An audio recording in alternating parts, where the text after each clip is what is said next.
नमस्कार दोस्तों, मैं रितेश कुमार उपाध्याय आप सभी को प्रीलिम्स टारगेट सुपर 100 बैच में स्वागत करता हूं। दोस्तों, ये जो हम आज चालू कर रहे हैं, पहली बात तो मैं पिछले साल ये कोर्स लेके आए थे जिसमें हमें काफ़ी लड़के प्रीलिम्स दिए, मेंस दिए। और आज आपको मैं बताना चाहूँगा, बड़े हर्ष का विषय है मेरे लिए, मेरे संस्थान के लिए, कि इंटरव्यू भी लोग दे रहे हैं। तो दोस्तों, ये जो हमारा सुपर टारगेट बैच है उसमें देखिए हम क्या क्या बताएंगे। सबसे पहले तो हमने बता दिया कि कोई भी दिक्कत होती है इस नंबर पे आप पूछ सकते हो। ये लाइव क्लास चलेगी, रेगुलर चलेगी, टेस्ट सीरीज लाइव होगा। हम कॉन्सेप्ट पे बल देंगे। इसके अलावा पूरा सिलेबस को कवर कराएंगे। कवर मतलब कि जो हिस्ट्री है, पॉलिटी है, ज्योग्राफी है, इकोनॉमी है, करंट है, जनरल साइंस है, इनको पूरा कवर कराएंगे। क्रैश कोर्स का एक ग्रुप होगा और 5 मई तक हमारी ये क्लासें चलेंगी। उसके बाद आप अपना रिवाइज करो, प्रीलिम्स दो। मतलब एक एक एरिया आपका, जो नए हैं या जो मान लो वर्किंग हैं, जो समय नहीं दे पा रहे, मैं पूरा चीज़ों को मैं आप एक तरीके से कह सकता हूँ कि मैं आपको रिवाइज कराऊंगा। आप पढ़े हैं तो भी ठीक है, नहीं भी पढ़े हैं तो भी आपका रिवीजन के दौरान कॉन्सेप्ट क्लियर हो जाएगा। जो अवधारणा है वो हम क्लियर करेंगे। इस तरीके से हमारी ये क्लास चलेगी।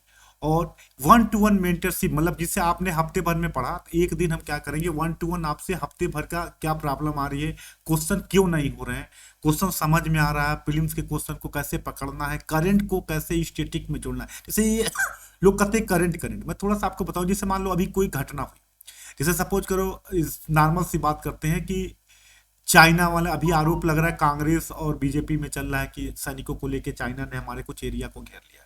ये सभी लोग जान रहे हैं। अब हमारे लिए क्या इंपॉर्टेंट हुआ, अरुणाचल प्रदेश की सीमा पूछ सकता है, नॉर्थ ईस्ट में किसी भी राज्य को लेके पूछ सकते हो। तो हम करंट को कैसे स्टैटिक से जोड़ेंगे, यूपीएससी किस पे नजर रखा है, कैसे अपनी अप्रोच को यूपीएससी के अप्रोच से मिला है, हम इन सब पे क्लास के दौरान बताएंगे। हाँ, हम आपको आश्वस्त करते हैं कि अगर आप सही तरीके से हमारे कोर्स के साथ जुड़ते हो तो आप ये मान के चलो कि आप मेंस दे रहे हो। बस आपको जैसे बताया जाए, पहले आपने क्या किया नहीं किया ये मुझे नहीं पता, लेकिन आपको जैसे बताया जाए वैसे आप करिए। आज की क्लास जो मैं लेके आया हूँ, बेसिकली मैं आपको आज जो क्लास लेके आ रहा हूँ वो है मॉडर्न इंडिया। क्योंकि आपको पता है इतिहास में मॉडर्न इंडिया का एक बड़ा रोल है, आधुनिक भारत का। आधुनिक भारत, अगर इतिहास में एवरेज देखा जाए तो हम कहते हैं कि लगभग मान के चलो कि मिनिमम पूछेगा तो 15, मैक्सिमम 22-23 क्वेश्चन तक आते हैं। इसमें मॉडर्न का एक बड़ा भाग होता है, 8 से 10 क्वेश्चन, कभी 12 क्वेश्चन मॉडर्न इंडिया से पूछे जाते हैं। तो सबसे पहले हम, चूंकि प्री का हमारा टारगेट बैच है, तो हम मॉडर्न इंडिया को लेके आते हैं। दोस्तों, सबसे बड़ा मुद्दा आता है इतिहास के साथ कि मॉडर्न इंडिया को पढ़ा कैसे जाए। इसी को आज हम बताएंगे और क्या क्या टॉपिक लेंगे हम, और कैसे पूरे सिलेबस को कवर कराएंगे, 10 ईयर पेपर को आपको बताएंगे, और कैसे क्वेश्चन को पकड़ना है, और किसी किसी एरिया पे हमें ज्यादा फोकस करना है, ये सब कुछ क्लास के दौरान आपको बताया जाएगा। क्लियर। तो जो अभी हम मॉडर्न इंडिया को पढ़ाया जा रहा है, थोड़ा सा मैं आपको मेन मुद्दे पे आता हूँ कि मॉडर्न इंडिया को पढ़ने के लिए सबसे पहले आप देखिएगा, जो शुरुआत होता है 1707 में औरंगजेब के मरने के बाद। इस कॉन्सेप्ट को हमेशा याद रखिएगा, औरंगजेब के मरने के बाद। औरंगजेब के मरने के बाद देखिए, यहीं से दो भाग में हम पढ़ते हैं कि पहले हमें पढ़ते हैं कि अंग्रेजों के गुलाम हम कैसे बने, 1707 से लेकर 1857 तक पढ़ते हैं। फिर हम पढ़ते हैं भारत आजाद कैसे हुआ, आजादी के लिए क्या क्या हुआ, कांग्रेस बनी, उदारवादी कौन थे, उग्रवादी कौन थे, क्रांतिकारी कौन थे, गांधी मूवमेंट का क्या योगदान रहा, इनको हम पढ़ते हैं। अब देखिए, औरंगजेब के मरने के बाद क्यों मॉडर्न की शुरुआत होती है और क्यों हम इसको मानते हैं कि एक बड़ा मुद्दा है कि जब तक औरंगजेब रहा, किसी भी कंपनियों सब एक तरीके से दिल्ली पे केंद्रीय नियंत्रण बना रहा, राज्य उसके अधीन बने रहे। ऐसा नहीं था, ईस्ट इंडिया कंपनी जहांगीर के काल में ही अपनी पहली फैक्ट्री स्थापित कर ली थी सूरत में, फिर भी अभी वो व्यापार ही कर रहे थे, पॉलिटिकल महत्वाकांक्षा उनकी नहीं जगी थी। औरंगजेब के मरने के बाद क्या हुआ, जिससे आप समझो, एक इस फ्रेम को हमेशा दिमाग में रखिएगा तो मॉडर्न आपको समझ में आएगा। शुरुआत की क्लास है, जैसे मान लो ये दिल्ली है, ये क्या है, दिल्ली। दिल्ली पे नियंत्रण किसका है, मुगल बादशाह औरंगजेब का। इसके अधीन कई क्षेत्रीय राज्य हैं, जैसे मान के चलो कि मैं आपको बताता हूँ, जैसे देख लो ये दिल्ली है, ये जैसे मान लो बंगाल है, हैदराबाद है, आपका अवध है, अवध लखनऊ वाले एरिया आप कहते हैं, अवध है। इस तरीके से आपके पूरे के पूरे मैसूर है, पूरे राज्य बने हुए। औरंगजेब का नियंत्रण है। औरंगजेब लास्ट तक बीजापुर गोलकुंडा दक्षिण में भी पहुंच चुका था। लेकिन अचानक क्या होता है, 1707 में औरंगजेब की मृत्यु हो जाती है। ये एक बड़ा घटना है, बड़ी घटना है, समझिएगा। औरंगजेब की मृत्यु हो जाती है 1707 में। औरंगजेब की मृत्यु हो जाती है। अब जब मृत्यु हो जाती है तो सबसे बड़ा मुद्दा आता है कि औरंगजेब के उत्तराधिकारी योग्य नहीं थे।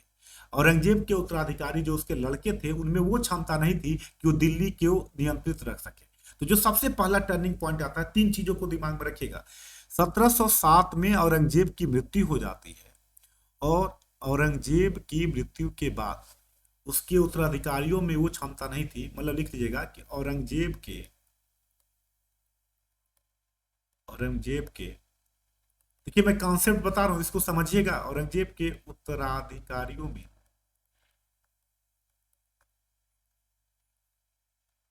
यह क्षमता नहीं थी कि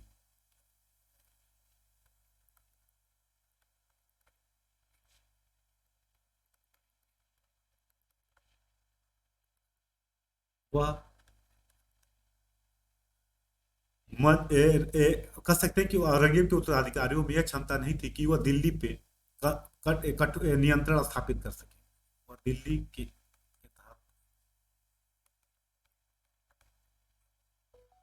नियंत्रण स्थापित कर सके। अब जब ये नहीं कर पाएंगे, स्थापित कर सके, इसका मतलब क्या था कि दिल्ली में एक राजनीतिक शून्यता व्याप्त हो जाए। इसको हम एक लाइन में कह सकते हैं कि दिल्ली में राजनीतिक शून्यता व्याप्त हो गई। दिल्ली में राजनीतिक शून्यता व्याप्त हो गई, मतलब ये दिल्ली कमजोर हो गई। जब दिल्ली कमजोर हो गई तो अब क्या होगा, तो जो क्षेत्रीय राज्य हैं वो अपने को क्या करेंगे, धीरे धीरे स्वतंत्र करना चालू करेंगे। तो दूसरी घटना क्या हुई, क्षेत्रीय राज जैसे बंगाल है, हैदराबाद है, अवध है, ये अपने को स्वतंत्र करने लगे, अपने को स्वतंत्र करने लगे।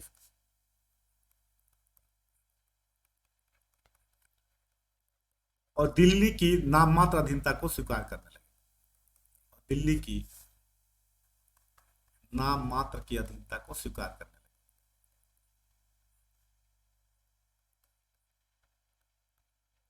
अधीनता को स्वीकार करने।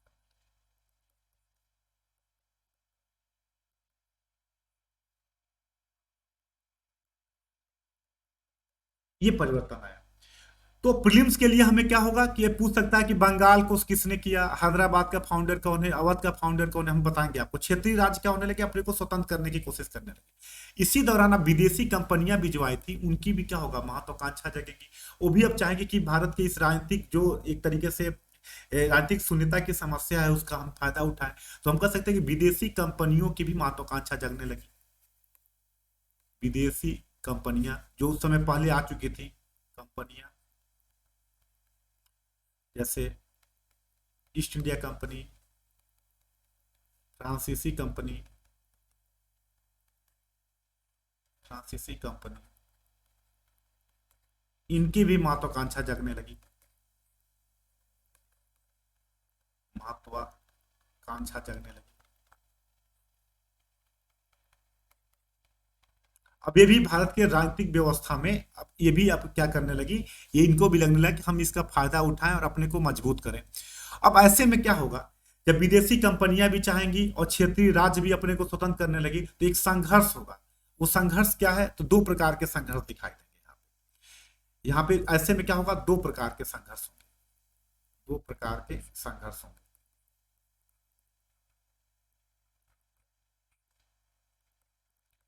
पहला, विदेशी कंपनियों का आपस में संघर्ष।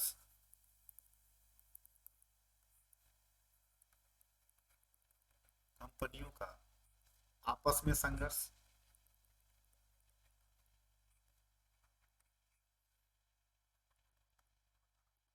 विदेशी कंपनियों का आपस में संघर्ष, उदाहरण के लिए कर्नाटक युद्ध।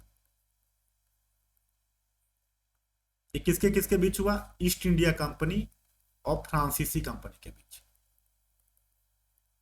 फ्रांसीसी कंपनी के बीच। एक तो ये होगा। दूसरा क्या होगा, विदेशी कंपनियां और भारत की क्षेत्रीय शक्तियों के बीच का संघर्ष, और भारत की क्षेत्रीय शक्तियों के बीच का संघर्ष, यही पूरा सिलेबस भी आपको समझ में आ जाएगा यहीं पे। और पूरा आप 1857 तक आपको मतलब इस कॉन्सेप्ट को रखिएगा, मेंस में भी क्वेश्चन पूछा था। यह 18वीं शताब्दी के शुरुआत का भारत विखंडन का काल था। तो अब देखो कि अब जब क्षेत्रीय शक्तियां अपने को स्वतंत्र करने लगी तो जाहिर सी बात है अब विदेशी कंपनी और क्षेत्रीय शक्तियां दोनों के बीच संघर्ष होगा। विदेशी कंपनियां और भारत की क्षेत्रीय शक्तियों के बीच का संघर्ष, क्षेत्रीय शक्तियों के बीच का संघर्ष।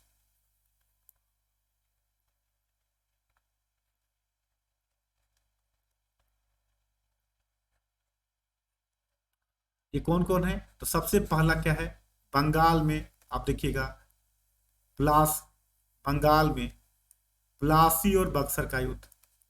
बंगाल में सिलेबस देखिए, आप देखिए बंगाल में प्लासी और बक्सर का युद्ध। अब देखिए यहाँ पे क्या हुआ, बंगाल और क्षेत्रीय ईस्ट इंडिया कंपनी के बीच हुआ बक्सर का युद्ध। और यहाँ पे क्या हुआ, कंपनी धीरे धीरे बंगाल में अपने को पावरफुल कर लेगी। इसके बाद दूसरा अगर हम बात करें तो दूसरा क्या होगा, अंग्रेज मराठा युद्ध। दूसरे पेज पे हम देखते हैं, मतलब पहला क्या रहा, बंगाल में प्लासी और बक्सर का युद्ध। ये सब इंपॉर्टेंट है जो हमें पढ़ना है, पूरा मॉडर्न आपका आ जाएगा। बंगाल में प्लासी और बक्सर का युद्ध, प्लासी और बक्सर का युद्ध।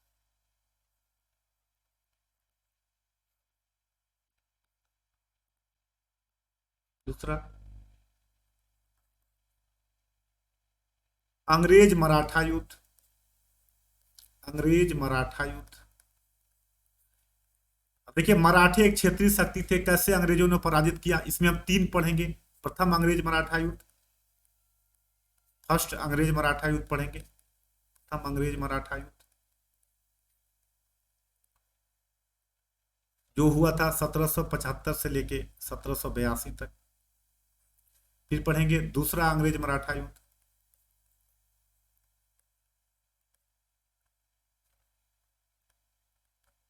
मराठा युद्ध जो 1798 से लेके 1805 के बीच में रहा। कहीं कहीं 1806 भी मिलता है, 1800 मिलता है, कुछ मत होइएगा, इसको बताएंगे। फिर थर्ड होगा, तीसरा अंग्रेज मराठा युद्ध होगा। और हमें पढ़ेंगे यहाँ पे, मुझे बताने का मतलब है कि ये अंग्रेज मराठे इतने बड़े पावरफुल थे और कैसे 1817-18 जब मराठे पराजित हुए, मराठे कैसे अंग्रेजों ने बाहर किया। अब देखिए बंगाल में कैसे अंग्रेजों ने बंगाल को नवाब को बाहर किया, कैसे सत्ता वहां पे स्थापित की, इसको देखेंगे। तो आपके लिए प्रीलिम्स के लिए क्या हो गया, प्लासी का युद्ध, बक्सर का युद्ध, ये इंपोर्टेंट हो गया। अंग्रेज मराठा युद्ध पढ़ेंगे हम, प्रथम अंग्रेज मराठा युद्ध कैसे चालू हुआ, क्या इशू था, कौन कौन सी ट्रीटी हुई, क्या हुआ, सेकेंड में क्या हुआ, थर्ड में क्या हुआ, इसको देखेंगे। और हम देखेंगे कि अंग्रेज कैसे मराठों को बाहर कर रहे हैं भारतीय राजनीति से। तीसरा हम पढ़ेंगे अंग्रेज मैसूर युद्ध, अंग्रेज मैसूर युद्ध, मैसूर हैदर अली और टीपू सुल्तान, ये भी 3 होते हैं। चौथे में पराजित होते हैं, पहला, दूसरा, तीसरा और चौथे में पराजित हो जाते हैं। इनमें कैसे मैसूर, टीपू सुल्तान कैसे पराजित हुआ, क्या क्या हुआ, मैसूर पे अंग्रेजों ने कैसे कंट्रोल किया। तो मराठे, मैसूर, बंगाल, इसके बाद अवध बेचारा बिना कुछ किए ही इनके अधीन हो गया। अवध, अन्य क्या क्या नीतियां अपनाई, इसके द्वारा हम सब, मतलब पहला जो हमारा टॉपिक होगा ये पढ़ना होगा कि जो 1707 के बाद जैसे जैसे मुगल बादशाह कमजोर होते चले गए, एक तरीके से, जैसे एग्जांपल मैं आपको देता हूं और बेहतर समझ में आएगा। जैसे मान लो कोई बहुत बड़ा अमीर आदमी है, खूब प्रॉपर्टी उसने कर ली, कई एरिया पे उसका कब्जा है, सब कुछ बढ़िया चल रहा। अब अगर अचानक वो अमीर आदमी मर गया, उसका लड़का योग्य नहीं है जो इस प्रॉपर्टी को संभाल पाए, तो क्या होगा, रिश्तेदार और उसके पड़ोसी रिश्तेदार हो गए, उसके जो अन्य लोग हैं उनमें क्या होगा, इसको सत्ता को, इस प्रॉपर्टी को पाने के लिए संघर्ष चालू हो जाएगा। और जो पावरफुल होगा वो संघर्ष करके यहाँ पे कब्जा कर लेगा, प्राप्त कर लेगा। तो यहाँ पर भी एक संघर्ष होता है। 3 चीजों को आपको मॉडर्न में याद रखना। पहला, औरंगजेब मरा, औरंगजेब का मरना टर्निंग पॉइंट था। क्यों? कि औरंगजेब के उत्तराधिकारी योग्य नहीं थे। अब योग्य नहीं थे तो दिल्ली में क्या हो गई, एक पॉलिटिकल वैक्यूम हो गया, राजनीतिक शून्यता व्याप्त हो गई। अब इस राजनीतिक शून्यता को भरने की हर आदमी कोशिश करेगा। क्षेत्रीय कंपनियां और क्षेत्रीय शक्तियां दोनों एक तरीके से अपने को फ्री करने की कोशिश करने लगी। तो क्षेत्रीय शक्ति और विदेशी कंपनियों के बीच में एक संघर्ष हुआ। इस संघर्ष में ईस्ट इंडिया कंपनी धीरे धीरे धीरे धीरे क्षेत्रीय शक्तियों को पराजित करती चली गई और उस तरीके से पूरा का पूरा नियंत्रण स्थापित कर लिया। हमने क्या करेंगे, हम टॉपिक में सबसे पहले क्या पढ़ेंगे कि अब कंपनियों के बीच में संघर्ष हुआ। हमने क्या बोला, कर्नाटक। तो कर्नाटक युद्ध, प्लासी और बक्सर का युद्ध, अंग्रेज मराठा युद्ध, अंग्रेज मैसूर युद्ध, ये हुआ। और इसके बाद जब ये धीरे धीरे करेंगे तो अंग्रेजों की नीतियां पढ़ेंगे। अब फिर अंग्रेजों की क्या पढ़ेंगे, नीतियां। कैसे कैसे कैसे इन्होंने किया, तो अंग्रेजों की तीन प्रकार, तीनों नीतियों को हम देखेंगे। राजनीतिक नीति देखेंगे, राजनीतिक नीति देखेंगे। राजनीतिक नीति में हम क्या पढ़ेंगे, इनका हम पूरा देखेंगे, जैसे द्वैत शासन, सहायक संधि, सब इंपोर्टेंट टॉपिक है। देखिए सहायक संधि, विलेजली का हड़प नीति, डॉक्ट्रिन ऑफ लेफ्ट जिसको कहते हैं, हड़प की नीति। इन तरीकों से इन्होंने क्या किया, धीरे धीरे भारतीय राजाओं को अपने अधीन कर लिया। तो इस टॉपिक को करने के लिए हम क्या करेंगे, गवर्नर जनरल को पढ़ेंगे, हम गवर्नरों को पढ़ेंगे। और हम कहां से चालू करेंगे, क्लाइव से चालू करेंगे। क्लाइव से लेकर हम पढ़ेंगे कहां तक, विलेजली तक, विलेजली तक। इसके बाद 1857 का विद्रोह चालू हो जाएगा। तो क्लाइव से लेके विलेजली तक हम पढ़ेंगे और राजनीतिक मुद्दों को इन्होंने क्या क्या किया, प्रशासन में क्या अलग किया, क्या सुधार किया, इन चीजों पे चर्चा करेंगे। जैसे क्लाइव ने प्लासी के युद्ध में कैसे क्लाइव ने युद्ध को जीता, अंग्रेजों को विजय दिलाई, क्या नीति अपनाई, द्वैत शासन क्या था, वारेन हेस्टिंग्स लेके क्या आता है, फिर कार्नवालिस ने क्या किया, इन पे हम पूरा चर्चा करेंगे। एक एक पॉइंट को आपको बताएंगे। इसके बाद इनकी जो आर्थिक नीति रही, जो काफी इंपॉर्टेंट है, ये याद रखिएगा। आर्थिक नीति, आर्थिक नीति में हम तीन चार चीजों में पढ़ेंगे। एक तो पढ़ेंगे इनका भू बंदोबस्त। भू बंदोबस्त इनके तीन प्रकार के थे। इसको आप भी घर पे, जमींदारी, इसको अस्थाई बंदोबस्त भी कहते हैं, परमानेंट सेटलमेंट, जमींदारी, रैयतवाड़ी और महलवाड़ी। इन तीनों को हम पढ़ेंगे। हर साल यहां से क्वेश्चन आता है, याद रखिएगा, मेंस में प्रीलिम्स दोनों में। जमींदारी क्या था, रैयतवाड़ी क्या है, महलवाड़ी क्या है, धन का निष्कासन क्या है, धन का निष्कासन क्या है। इन टॉपिकों को आप लिख जरूर लीजिएगा, धन का निष्कासन क्या है, इनको पढ़ेंगे। कैसे भारत गरीब हुआ, व्यापार में क्या परिवर्तन हुआ, व्यापार में क्या परिवर्तन हुआ, इन सबको हम चर्चा करेंगे। और एक एक चीज का मतलब इनकी पूरी आर्थिक नीतियों का, रेलवे का विकास क्या क्या हुआ, क्या उद्देश्य था, मतलब राजनीतिक नीति इनकी पूरी पढ़ेंगे, इनकी आर्थिक नीति पूरी पढ़ेंगे। और इसके बाद हम पढ़ेंगे जितने भी 1773 से लेके जितने भी एक्ट आए, इसमें 1773 हो गया, 84 हो गया, इसके बाद 1793, 1813, 33, 53, ये सब पूरा एक्ट पढ़ेंगे हम। चार्टर एक्ट पढ़ेंगे और कैसे देखेंगे लोगों ने एक्ट के द्वारा कैसे भारत में कंपनी की स्थिति को मजबूत किया। और इसके बाद इनके जो शिक्षा में इन्होंने क्या किया, शिक्षा में किस प्रकार की नीति अपनाई, किस प्रकार की नीति अपनाई। और फिर इनकी अन्य जो सुधार हुए, सामाजिक सुधार जो इन्होंने किया, जैसे सती प्रथा को समाप्त कराना, विधवा पुनर्विवाह नियम लाना, क्यों लाए, क्या लाए, सामाजिक सुधार। मतलब 1707 से लेके 1857 तक में इनकी राजनीतिक, सामाजिक, आर्थिक तीनों नीतियों को हम पढ़ेंगे। उसके बाद पूरा गवर्नर कैसे कैसे इन्होंने नीतियों को लाया और वो रीजन क्या था जिससे 1857 का विद्रोह हुआ। और इसके बाद हम पढ़ेंगे 1857 का विद्रोह क्या हुआ, विद्रोह। उसके बाद हम पढ़ेंगे परिणाम। अब मतलब हम ये देख लिए कि ईस्ट इंडिया कंपनी के अधीन भारत कैसे आया। इस पूरा पहलू को हमने, हर पहलू पे इसको देख लेंगे, क्या क्या सुधार हुआ, कैसे अंग्रेजों ने किन किन नीतियों से धीरे धीरे भारत को अपने अधीन कर लिया। और इसे आप कहते हैं कॉलोनी बना लिया, उपनिवेश। उपनिवेश हम कैसे बने ये जानेंगे पहले पार्ट में। उपनिवेश का मतलब होता है कि जब कोई एक देश दूसरे देश पे राजनीतिक और आर्थिक नियंत्रण कर ले, राजनीतिक और आर्थिक नियंत्रण कर ले, तो उसको उपनिवेश कहते हैं। हम इसको पढ़ेंगे, राजनीतिक और आर्थिक नियंत्रण को पढ़ेंगे कि कैसे किया, क्या किया, ये पूरी पहलू हमारा होगा। और इसके बाद जब ये हम राजनीतिक और आर्थिक नियंत्रण को कर लेंगे, उसके बाद हम पढ़ेंगे 1857 का विद्रोह। अब इसके बाद भारत की आजादी का दूसरा पार्ट क्या होगा कि भारत आजाद कैसे।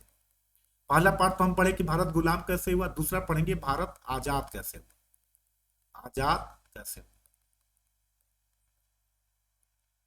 इसके लिए हम पूरी नीतियां पढ़ेंगे। 1880 कांग्रेस के 1857 से 1885 के बीच में क्या क्या हुआ, कौन कौन से संगठन बने, 1857 से लेके 1885 के बीच में क्या विचारधारा आई, क्या संगठन बने और कांग्रेस क्यों बनी, कांग्रेस क्यों बनी, इस पे हम चर्चा करेंगे।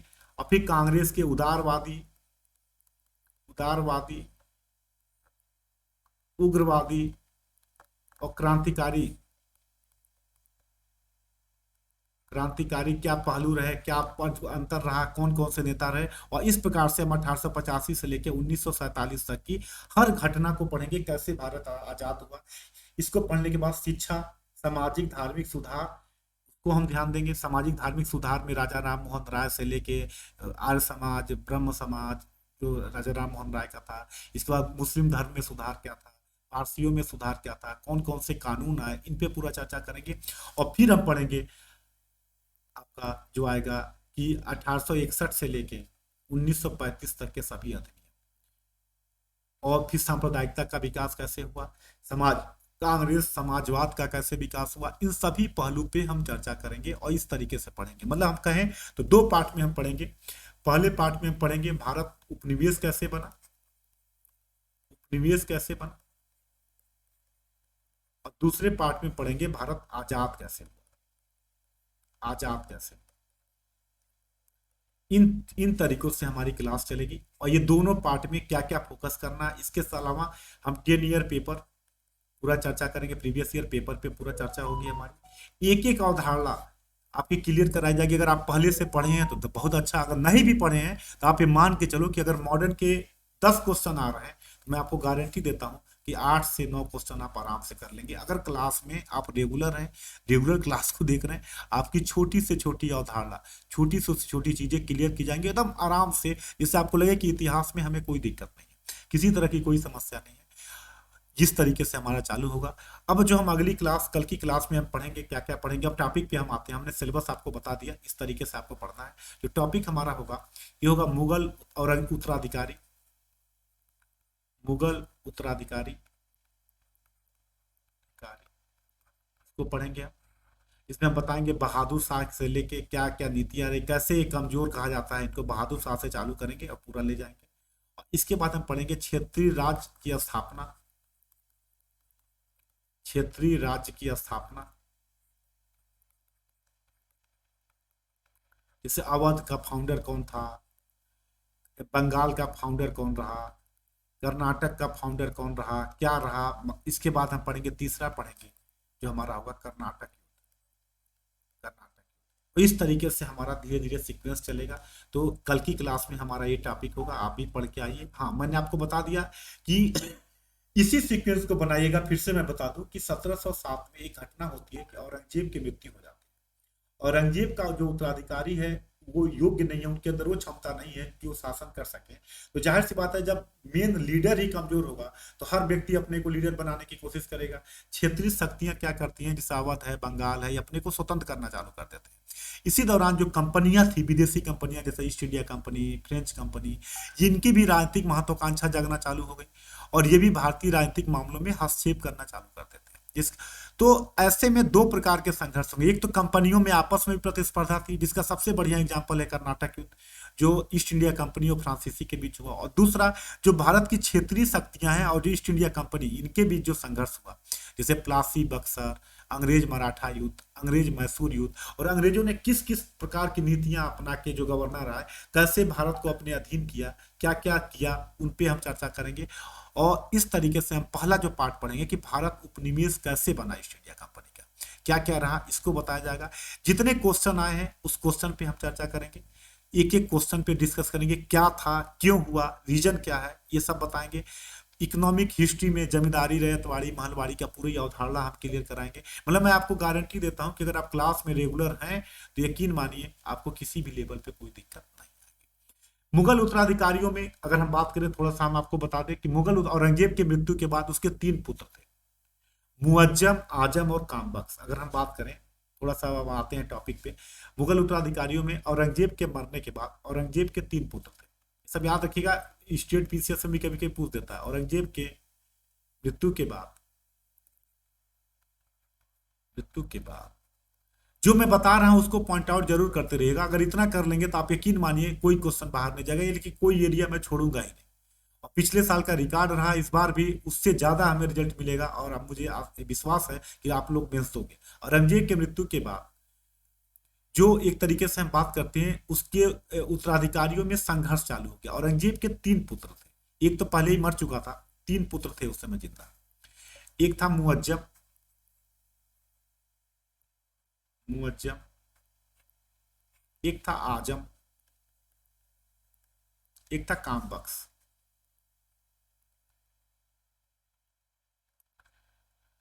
औरंगजेब के मरने के बाद उसके 3 पुत्र थे, मुअज्जम, आजम और कामबख्श। ये 3 थे।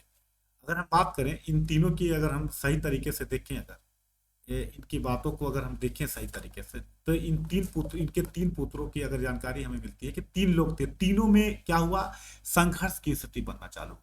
और संघर्ष की स्थिति में अगर हम बात करें इन तीनों में, तो इन तीनों में मुअज्जम जो है बहादुर शाह प्रथम के नाम से जाजाओ के युद्ध में जीतने के बाद बहादुर शाह प्रथम के नाम से वो क्या बना, एक तरीके से मुगल बादशाह बना। और इसके बारे में कहा जाता है कि ये योग्य नहीं था, मतलब इसके बारे में ये कहते हैं कि ये योग्य व्यक्ति नहीं था। कहा जाता है कि कहा इसके बारे में कहते हैं कि अंतिम मुगल बादशाह था जिसके बारे में कुछ अच्छे शब्द कहे जा सकते हैं। तो कहा जाता है कि जिस समय इसकी मृत्यु हुई उस समय इसके तीनों लड़कों में एक तरीके से हम कह सकते हैं कि मुगल उत्तराधिकारियों में एक तरीके संघर्ष की स्थिति बनी है। जो मुअज्जम था और आजम और कामबख्श, ये तीनों जो है सत्ता की प्राप्ति चाहते थे। मुअज्जम, आजम और कामबख्श। मुअज्जम कहाँ था, ये काबुल में था। याद रखिए, कभी पूछ दे मुअज्जम कहाँ था, जिस समय औरंगजेब मरा, ये काबुल में था। मुअज्जम कहाँ था, मुअज्जम काबुल में था। अगर हम बात करें आजम कहाँ था, तो आजम गुजरात में था, गुजरात में।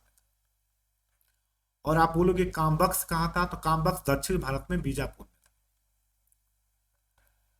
मरने के बाद अब ये तीनों सत्ता प्राप्त करना चाहते थे, तीनों एक तरीके से अयोग्य थे। इसमें कहा जाता है कि जजाऊ के युद्ध में 1707 में अगर हम बात करें तो जजाऊ के युद्ध में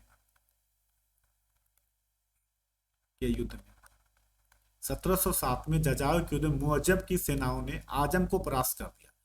मुअज्जम की सेना ने आजम को परास्त कर दिया और इस प्रकार से ये दोनों पराजित हो गए। और मुअज्जम जो है बहादुर शाह प्रथम के नाम से गद्दी पे बैठा। तो जो औरंगजेब के बाद जो व्यक्ति बना, मुअज्जम जो है बहादुर शाह प्रथम की उपाधि से दिल्ली पे बैठा। Point clear. औरंगजेब के बाद एक उत्तराधिकार का युद्ध हुआ इसके तीनों लड़कों में, जिसमें मुअज्जम की विजय। मुअज्जम उस समय काबुल में था और मुअज्जम ही बहादुर शाह प्रथम के नाम पे दिल्ली की गद्दी को प्राप्त करता है। पॉइंट क्लियर है। मुअज्जम ही जो है बहादुर शाह प्रथम के नाम से दिल्ली की गद्दी को प्राप्त करता है। और 1707 से लेके 1712 तक जो गद्दी प्राप्त किया वो था बहादुर शाह प्रथम। बहादुर बहादुर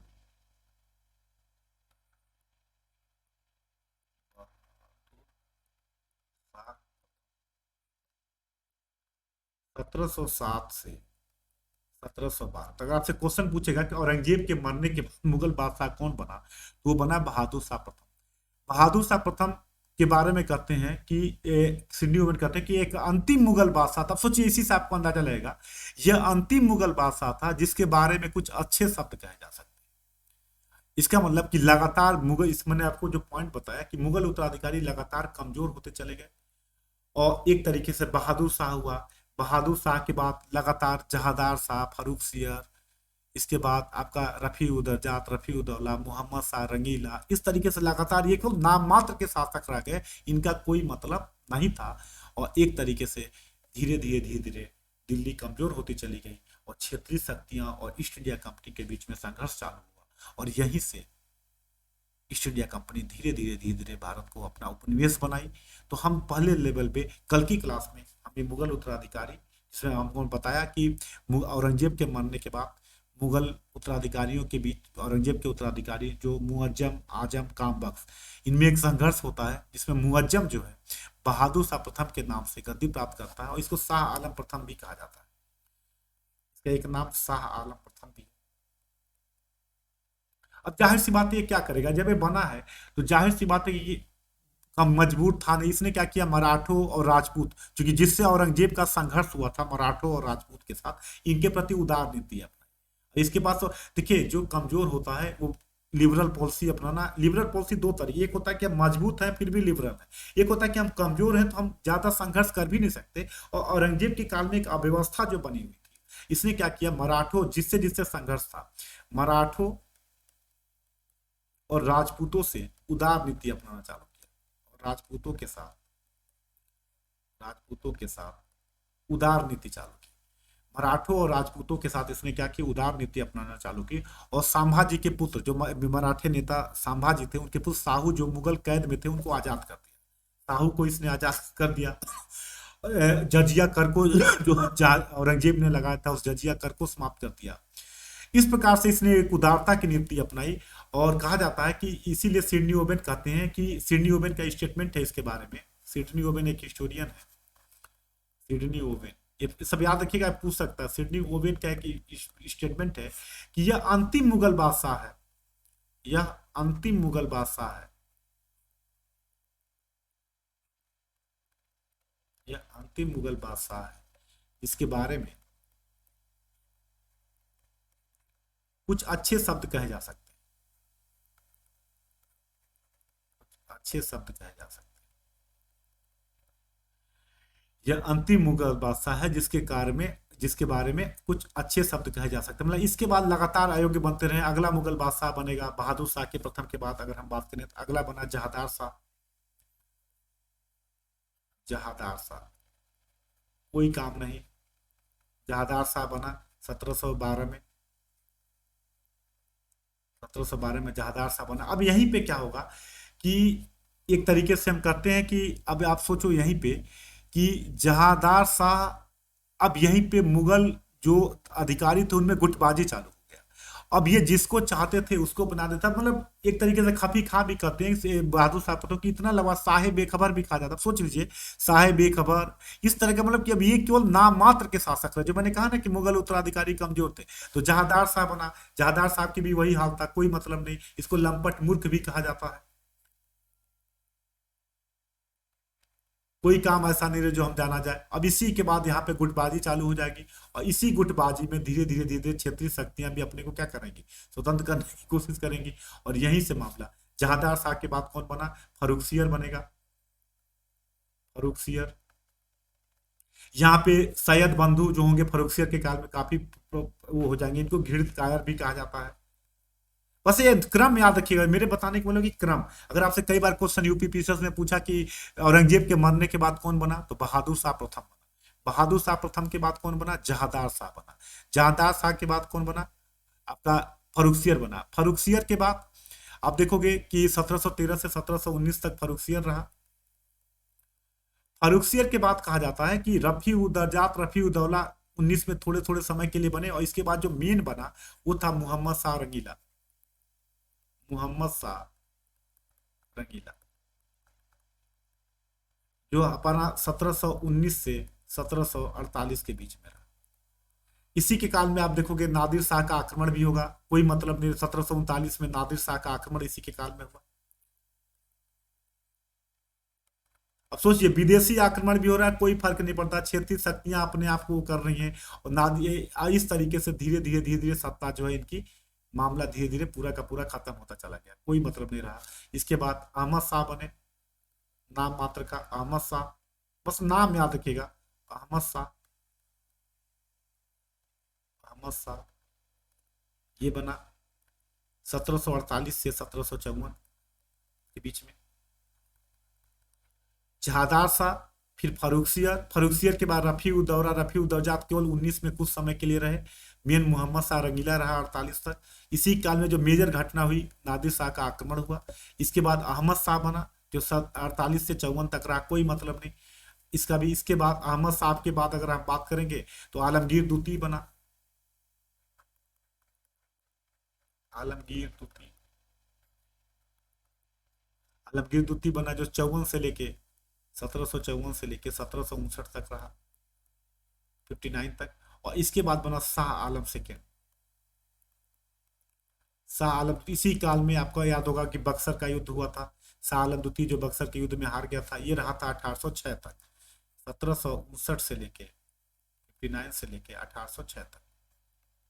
और इसके बाद बना अकबर द्वितीय, सब नाम मात्र के हैं अकबर द्वितीय। यही अकबर द्वितीय ने राजा राम मोहन राय को राजा की उपाधि दी।